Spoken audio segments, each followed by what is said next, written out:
yung single line diagram. Kailangan may drum yan pag ginawa mo reactance sa palagi. Transformer. O.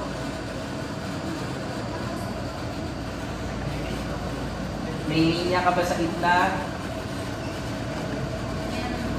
Yung nakalagay, di ba? Meron tayo ng linya. Yung 0.5 ohm per kilometer. Pwede mong gawing inductor na lang yan. Pwede mo rin gawing box yan. Wala namang problema. Tapos transformer 2. May nakaparallel ka ng dalawang motor.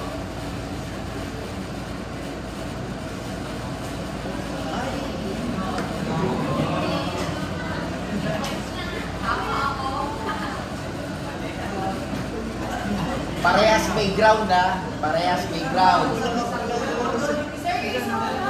Yung isa wala, sir. Sir, yung Bakit isa ko, wala yung isa? Ulitin natin ha. Ulitin natin.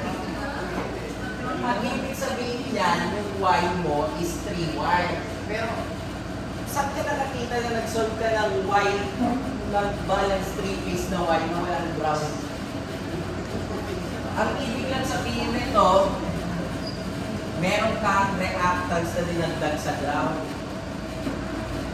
Eh wala naman ako nilagay dito na tungkol doon, di ba? Ang nilagay ko lang naman dyan yung mga reactances na natin. So, saan ka nakikita magsasolve ka na ang ganyan, nakaluta? Hindi po, sir. walang Reactance sa akin. Ha? walang reaction. Bakit walang reactance yung M2? O, basahin natin ha, basahin natin yung ika na. Ano nakalagay? Both motors. So, ibig sabihin, may reactance sila parehas. Nakalagay, 20%. So, ibig sabihin, parehas dapat meron yan.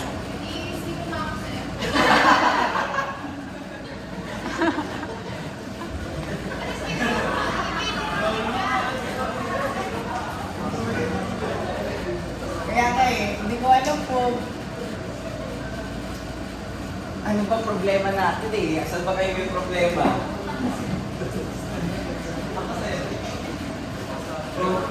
Problema nyo ba na masyado tayo mabilis? Short-term memory? Or ang dami na nga natin example, bawasan ko ba yung example natin dahil sobrang dami? Or binibigay ko naman sa inyo yung consultation hours para if ever meron tayong problema, di ba? Expected ko, ito yung masasagutan nyo Hanggang dito Yan na yung expectation ko Bumaba pa yung expectation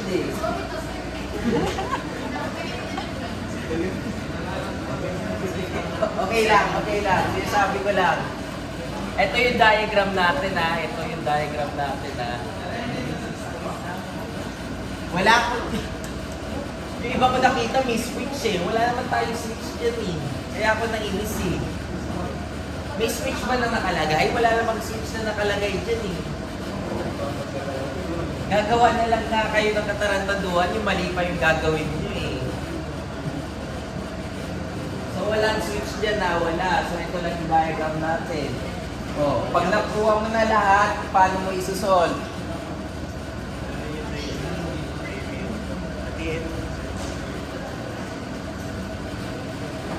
Hindi mo pwede itong pagsamahin. Kasi may voltage, di ba? Unless equal yung voltage nito at saka ito. Equal ba yung voltage nila?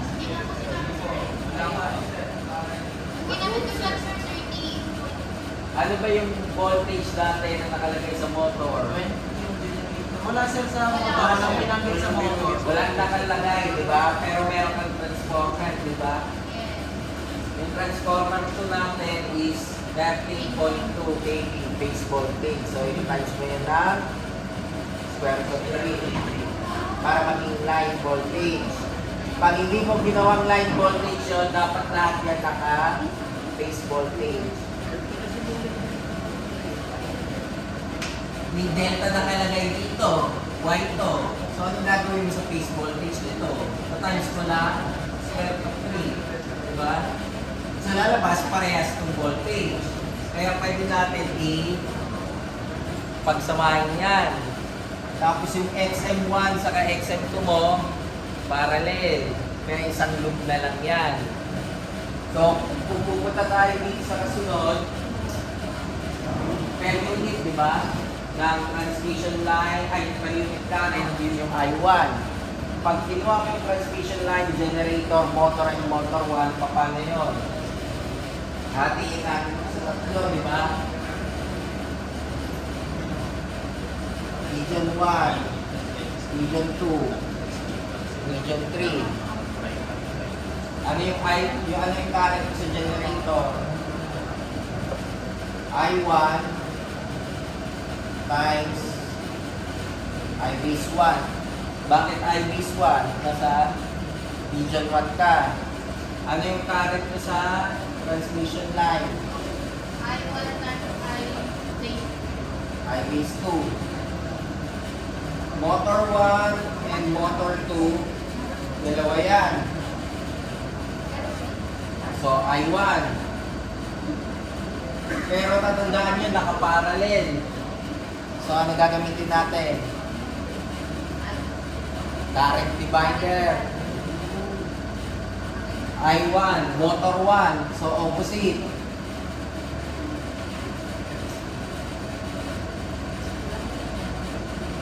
Yung kabila, XM1 naman yung nasa taas. M1 plus M2 yung nasa baba. Yan na yung per unit nila. 10 times mo lang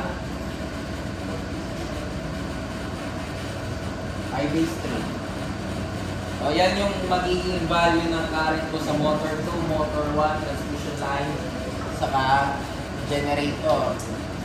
Kasi take note na eto, magiging isa na lang.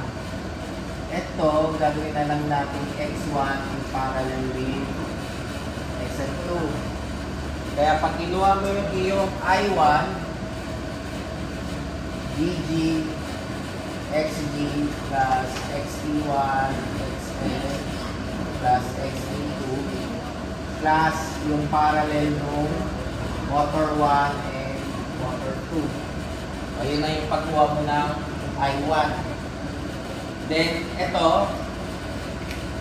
anong formula to? Current divider. Bakit natin divide? Kasi nga parallel yung dalawa. So, punta tayo sa kasunod. Efficiency. O, paano yung efficiency mo? Maybe output over input times 100. Saan mo kukunin yung output mo? Motor, diba? Kaso, may resistance ka ba dyan? Wala kang resistance kahit isa, diba? May resistance ka ba? Oo. Pwede mo sabihin zero. Or pwede mo sabihin na inadmissol.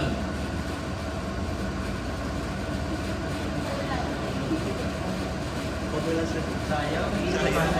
Pag walang sagot, sir, ano? Paano ka magsosolve ng P out over P in kung wala kang resistance? Puro reactances yan. Sir, kaya ako hindi ko nasagot ang sir. Ha? Kaya hindi ko po nasagot sir, kaya walang sagot. Minsan, hindi ko alam kung bakit hindi ko binabasa mabuti. Lahat reactances eh. Ano ba yung formula ng efficiency natin in terms of real power, di ba? O kung real power yan, hindi dapat in terms of may resistances dapat ako. Eh wala mo resistance kahit saan. Kahit sa umpisa. So hindi ko masasolve yan. Pero yung voltage regulation, pwede kong masolve yan, di ba? Ano yung no load mo? DG. Ano yung full load natin sa motor, di ba? So, no load minus full load over full load. Hindi nyo na kailangan i-actual yan. Pwede na yung per unit. So, makukuha nyo na dapat ito.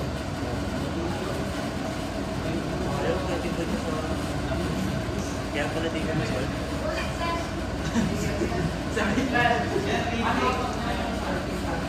Ha? Pag may resistance yan, syempre, may power ka na, di ba? Eh kaso wala tayong resistance. Wala kang problema dito sa umpisa. Yung generator, may power pa rin yan. Kasi meron kang VG, di ba? Tapos VI ka. So, ita-times mo lang yun na yung, tapos cosine yung angle nila. Yun na yung real power.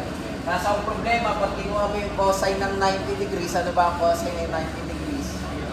Zero. Kaya, hindi mo masasolve talaga ang efficiency. Ang masasolve mo lang yung voltage regulation lang. Oh. Ganyan lang yung exam natin eh.